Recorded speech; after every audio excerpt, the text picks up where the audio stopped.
Bom dia, meu irmão, bom dia, minha irmã. Aqui é o seu amigo Pastor Cleverton com mais uma manhã de devocional. Querido, primeiramente eu gostaria de agradecer a todos vocês que têm ouvido as mensagens, que têm compartilhado as mensagens.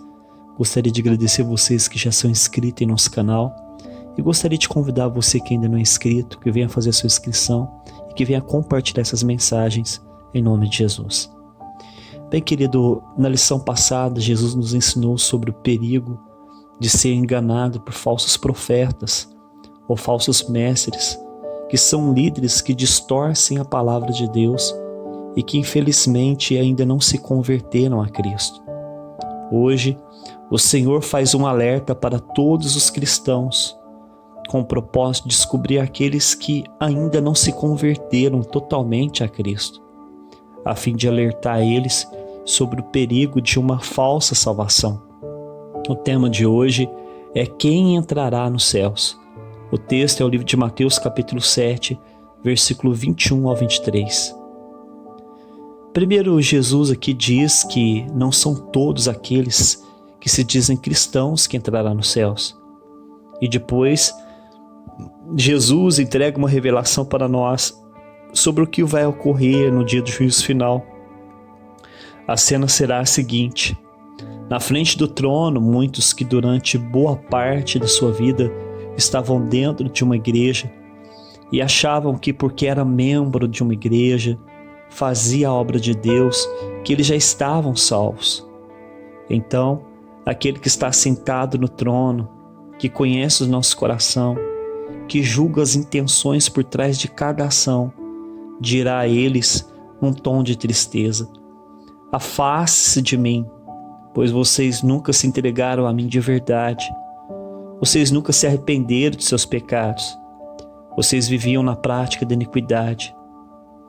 E por isso vocês não pertencem a mim. Querido, eu considero essa passagem da Bíblia uma das mais importantes, pois ela nos leva a uma reflexão muito séria acerca de nossa salvação. Será que eu estou salvo? Será que quando eu fechar os meus olhos aqui na terra eu estarei nos céus?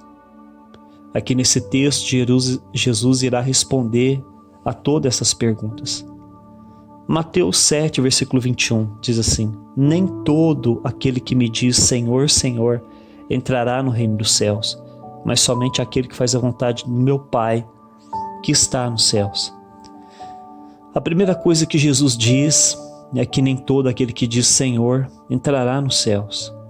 O que significa essa expressão? Significa que não adianta nada nós dizermos para todo mundo que nós somos crente ou cristão.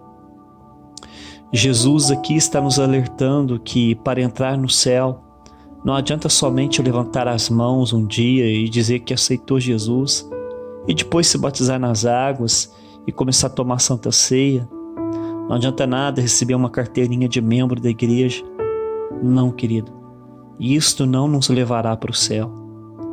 Muitos pensam que porque são boas pessoas, que porque nasceram em lar cristão, ou até porque são filhos de pastores, que já estão salvos. Mas na verdade eles não estão. Jesus afirmou aqui no versículo que só entra no céu aquele que faz a vontade do meu Pai que está no céu. Querido, ninguém tem mais autoridade que Jesus, o Filho de Deus, para dizer quem entra e quem não entra no céu. Durante toda a história da humanidade, sempre existiram filósofos, profetas e líderes de grandes religiões que disseram aos seus discípulos que eles sabiam o que fazer para entrar nos céus. Mas infelizmente, eles enganaram milhares e milhares de pessoas durante séculos. Querido, eu sei que essa lição é dura de aprender, é dura de aceitar, mas Jesus, o Filho de Deus, somente Ele que desceu do céu, tem a resposta de quem irá entrar nele. Então vamos ver o que Ele diz sobre quem entrará nos céus na Bíblia. Bem, aqui em Mateus 7, 21, Jesus diz que só entra no céu aquele que fizer a vontade de Deus. Mas qual é a vontade de Deus para a humanidade ser salva? Vamos ler juntos João, o Evangelho de João, capítulo 6, versículo 28 e versículo 29. Ali Jesus fala sobre qual é a vontade de Deus.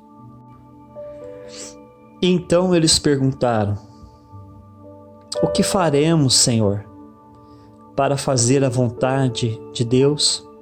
E Jesus respondeu: a vontade de Deus é esta, que vocês creiam naquele a quem ele enviou. Querido, aqui a multidão perguntou para Jesus está fazendo um discurso sobre o pão da vida, e eles perguntaram então qual é a vontade de Deus para a gente ser salvo. Jesus falou assim que a vontade de Deus é que eles crescem naquele que ele enviou. Quem foi enviado, querido? Foi o próprio Jesus, foi enviado para nos salvar. No Evangelho de João, ainda capítulo 3, versículo 3, Jesus se encontra com um fariseu chamado Nicodemos, e Jesus então fala para ele como a pessoa é salva, como ela entra nos céus, no reino de Deus. Jesus diz assim para Nicodemos, João 3:3, e Jesus respondeu: Nicodemos, em verdade te digo que se alguém não nascer de novo, não poderá ver o reino dos céus. Então aqui Jesus disse claramente para Nicodemos que só quem nasce de novo pode entrar no reino dos céus. Talvez você pergunte, mas como é que nós nascemos de novo, né? Nicodemos perguntou: será que um homem sendo velho pode nascer de novo? Será que pode voltar no ventre materno e nascer uma segunda vez? Então Jesus deixou bem claro que uma pessoa que morre, ela não nasce de novo, né? Jesus falou: não, aqui eu não estou falando de nascimento humano, né? Ele fala que o que é nascido da água, o que é nascido da carne é carne, o que é nascido do Espírito é Espírito. Então Jesus não estava falando sobre nascimento físico, querido. Não é o nascimento físico, nascer várias vezes, que vai nos levar para o céu. O que nos redime é o sangue de Jesus. Jesus está falando bem claro aqui no versículo que é nascimento espiritual. Ou seja, quando nós cremos em Jesus, nós nascemos espiritualmente para Deus. Então, como nós nascemos de novo? Aqui em João mesmo, ele responde para Nicodemos, versículo 14. Assim como Moisés levantou a serpente no deserto, assim também é necessário que o Filho do Homem, que é o próprio Jesus, seja levantado numa cruz, para que todo aquele que nele crê tenha a vida eterna. Versículo 16, porque Deus amou o mundo de tal maneira que deu a vida do seu Filho unigênito, para que todo aquele que nele crê não pereça, mas tenha a vida eterna. Porque Deus enviou seu Filho ao mundo não para que condenasse o mundo, mas para que o mundo fosse salvo por ele. Quem nele crê não é condenado, mas o que não crê já está condenado, porque não crê no nome unigênito do Filho de Deus. Então Jesus deixou bem claro para Nicodemos aqui nesses versículos que a pessoa nasce de novo, que ela entra no reino dos céus a partir do momento que ela entrega a sua vida para Jesus, que ela reconhece que é um pecador e que Jesus, ele morreu na cruz em nosso lugar para nos salvar. Em João capítulo 5, versículo 39 a 43, Jesus diz que os judeus rejeitaram Jesus como seu Salvador. Eles queriam entrar nos céus sem Jesus Cristo. Olha o que diz o texto. E Jesus disse: vocês examinam a Escritura, porque julgam ter nelas a vida eterna. Mas são elas mesmas que testificam de mim, Jesus diz. Contudo, vocês não querem vir até a mim para ter a vida eterna. Eu não aceito a glória que vem dos homens. Sei, entretanto, que vocês não têm o amor de Deus em vocês. Eu vim em nome do meu Pai, e vocês não me receberam a minha mensagem. Se outro vier em seu próprio nome, vocês certamente o receberão. Aqui Jesus estava falando claramente, querido, sobre as religiões do mundo. Todos os líderes de várias religiões dizem que têm o conceito de como entrar no céu. Infelizmente, a maioria ouve eles e nunca ouve aquilo que Jesus disse na sua palavra. Era isso que Jesus estava dizendo aqui.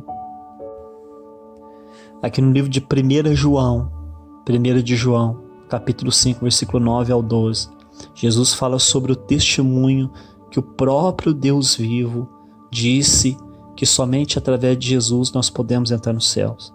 Olha o que diz aqui, 1 João, capítulo 5, 9. Se aceitamos o testemunho dos homens, o testemunho de Deus é maior. E este é o testemunho de Deus que ele dá a respeito de seu Filho.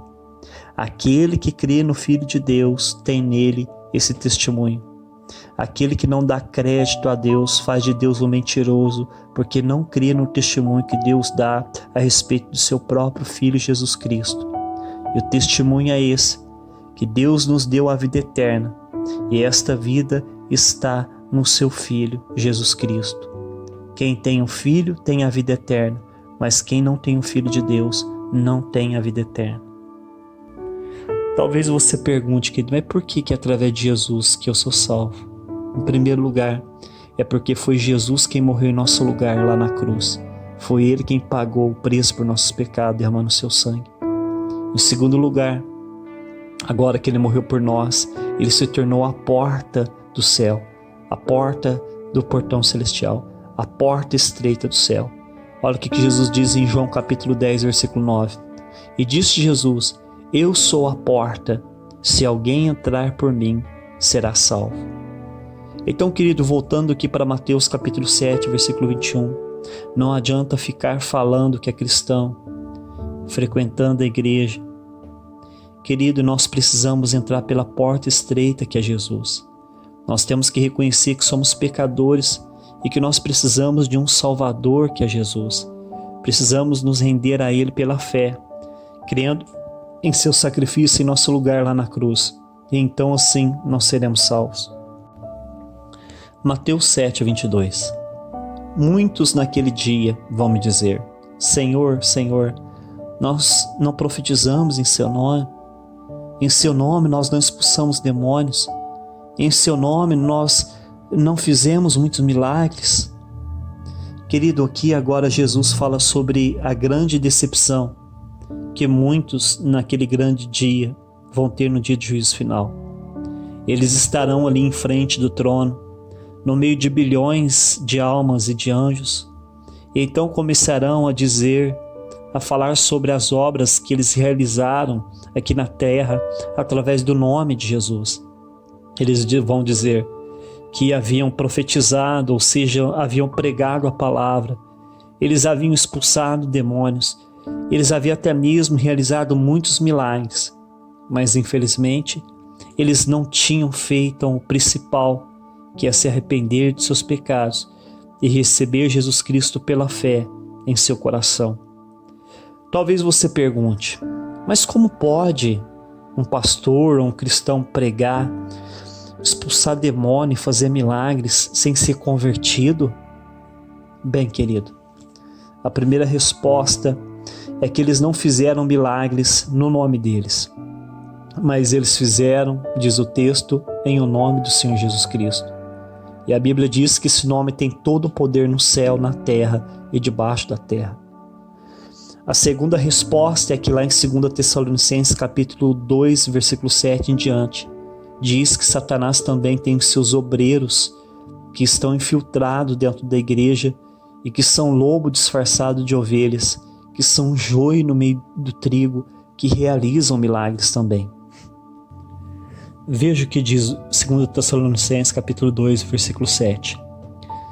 Porque o ministério da iniquidade já opera, e aguarda somente que seja afastado aquele que agora o detém. Então o perverso aparecerá, e o Senhor Jesus, quando vier, o matará com um sopro e o destruirá com a sua gloriosa presença. O perverso, ou anticristo, chegará com o poder de Satanás e fará todo tipo de falsos milagres e maravilhas, e enganarás com todo tipo de maldade os que vão ser destruídos. Eles vão ser destruídos porque não aceitaram nem amaram a verdade que os poderia salvar, que é o Evangelho de Jesus Cristo.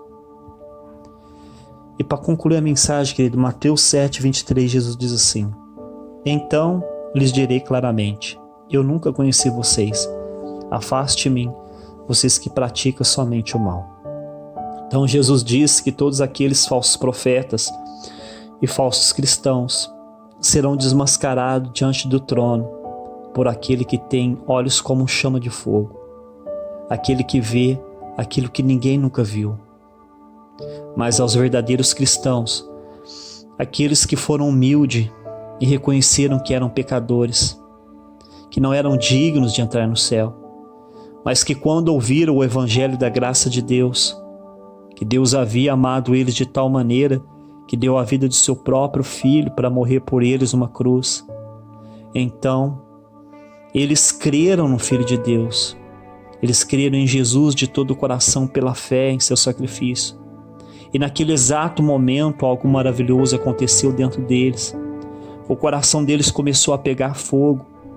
Era o Espírito Santo vindo habitar dentro deles, transformando eles em uma nova criatura em Cristo Jesus.